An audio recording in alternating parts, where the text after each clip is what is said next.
Presiden Prabowo Subianto meresmikan 13 proyek hilirisasi nasional tahap 2 senilai 116 triliun rupiah di Cilacap, Jawa Tengah. Dengan penekanan tombol sirene sebagai tanda dimulainya tahap 2. Presiden Prabowo Subianto mengatakan peletakan batu pertama atau groundbreaking hilirisasi tahap kedua mencakup 13 proyek strategis hilirisasi, meliputi 5 proyek di sektor energi, 5 proyek di sektor mineral, dan 3 proyek di sektor pertanian. Presiden menegaskan peresmian menjadi momentum bersejarah bagi bangsa Indonesia. Menurut Presiden, pemerintah akan terus melaksanakan hilirisasi nasional. Hilirisasi tahap pertama ada 13 proyek di 13 lokasi dan beberapa saat ini, tahun ini juga kita akan tambah hilirisasi mungkin 6 lagi proyek dan terus menerus akan kita tambah. Mungkin ada tahap keempat, kelima, keenam, insya Allah tahun ini juga. CEO Danantara Indonesia yang juga Menteri Investasi dan Hilirisasi Rosan Roslani mengklaim Danantara hingga kini telah menggarap sejumlah proyek hilirisasi dengan investasi mencapai 26 miliar dolar Amerika setara dengan 450,42 triliun rupiah. Menurut Rosan, proyek hilirisasi tersebut sudah berjalan terlebih dahulu sebelum proyek hilirisasi tahap 1 dimulai bulan Februari 2026 dengan sebanyak 11 proyek. Sementara itu proyek hilirisasi tahap 2 sebanyak 13 proyek yang baru saja diresmikan Presiden Prabowo Subianto. Rosan menargetkan sejumlah proyek hilirisasi yang digarap Danantara mampu menyerap lebih dari 600.000 tenaga kerja. Sebetulnya sudah ada yang berjalan juga di luar fase pertama dan kedua. Sudah ada proyek juga Bapak, itu seperti hilirisasi di Kelapa. Ini sebetulnya adalah yang kedua. Yang pertama juga sudah berjalan. Kemudian juga hilirisasi di bidang chemical lainnya. Jadi kalau kita kumpulkan ini di luar nanti yang akan dibangun, proyek-proyek yang sudah terbangun oleh kami kurang lebih nilainya 26 miliar US dollar Bapak Presiden. Kepala BP BUMN Doni Oskaria mengungkapkan sebanyak 167 BUMN telah ditutup. Doni mengklaim penutupan tidak serta-merta mengakibatkan adanya PHK lantaran BUMN karena masuk dalam proses konsolidasi yang berfokus pada efisiensi bisnis. Sebanyak 167 badan usaha milik negara dinyatakan telah ditutup karena dilakukan konsolidasi. Konsolidasi ini meliputi BUMN di sektor logistik, industri penghortetek. Konsolidasi ini meliputi BUMN di sektor logistik, industri perhotelan, asuransi, hingga manajemen aset. Proses konsolidasi pun telah dilakukan BP BUMN setelah berdirinya BPI Danantara. Kepala Badan Pengaturan BUMN Doni Oskaria mengatakan konsolidasi BUMN lebih berfokus pada efisiensi bisnis, tidak pada jumlah pekerja. Sehingga Doni memastikan tidak ada pekerja BUMN yang di PHK. Streamlining ini tujuannya untuk karyawan. Jadi tidak usah khawatir. Semuanya dilakukan dengan niat baik, tidak usah khawatir untuk karyawan, karena karyawan tidak akan di PHK.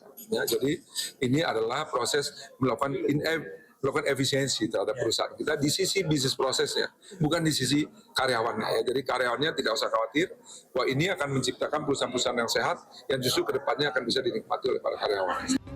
Dengan adanya konsolidasi BUMN di beberapa sektor, maka jumlah BUMN dan anak usaha BUMN yang mencapai 1.100 perusahaan ditargetkan akan menjadi 257 perusahaan. Proses penyelesaian konsolidasi ini pun akan dilakukan secepatnya karena menurut Doni Oskaria, hal ini telah diperintahkan oleh Presiden Prabowo Subianto.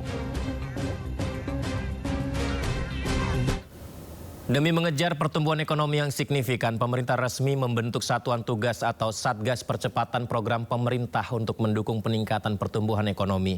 Satgas ini bertugas mengakselerasi program strategis sektor perekonomian. Dalam upaya mempercepat pelaksanaan program pemerintah guna mendorong pertumbuhan ekonomi, Presiden Prabowo Subianto telah menetapkan Keputusan Presiden Nomor 4 Tahun 2026 tentang Satuan Tugas Percepatan Program Pemerintah untuk mendukung peningkatan pertumbuhan ekonomi.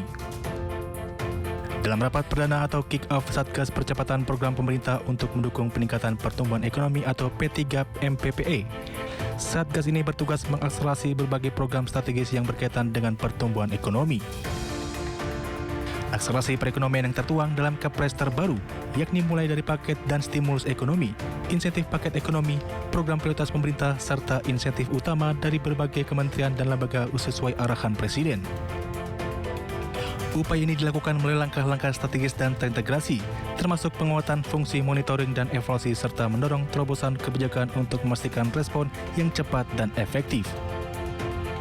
Di sisi lain, dalam implementasi Satgas P3 MPPE dibagi ke dalam 5 kelompok kerja, yakni Pokja pertama yang fokus pada perumusan strategi peningkatan pertumbuhan ekonomi, Pokja 2 menangani percepatan implementasi program serta penyelesaian hambatan, Pokja 3 yang mengawal dukungan regulasi, kelembagaan, dan penegakan hukum, Pokja 4 fokus pada perdagangan, kerjasama ekonomi, dan hubungan internasional, dan kelompok kerja 5 bertanggung jawab atas monitoring dan evaluasi program serta anggaran.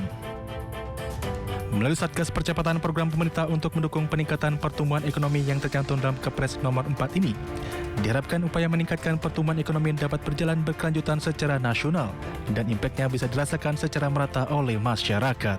Dari Jakarta, Tim Liputan, IDX Channel.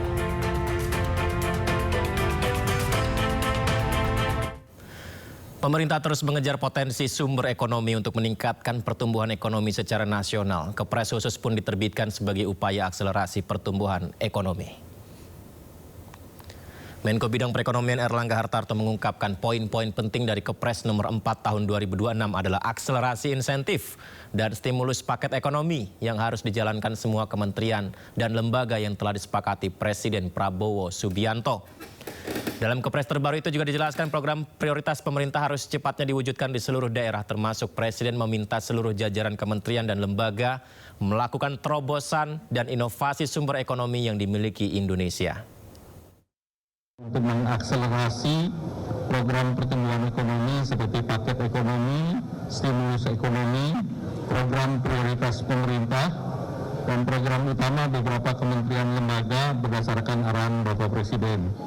Kemudian dengan langkah yang strategis dan terintegrasi, juga dilakukan monitoring evaluasi dan juga melakukan terobosan-terobosan untuk mengambil dengan langkah cepat dan strategis. Dalam Satgas akan dibuat 5 kelompok kerja, satu terkait perumusan strategi peningkatan pertumbuhan ekonomi, 2 percepatan implementasi program dan penyelesaian debottlenecking yang selama ini sudah bekerja diintegrasikan. Kemudian yang ketiga terkait dengan regulasi, kelembagaan, dan penegakan hukum. Yang keempat terkait dengan perdagangan, kerjasama ekonomi, hubungan internasional. Dan yang kelima monitoring, evaluasi, dan anggaran.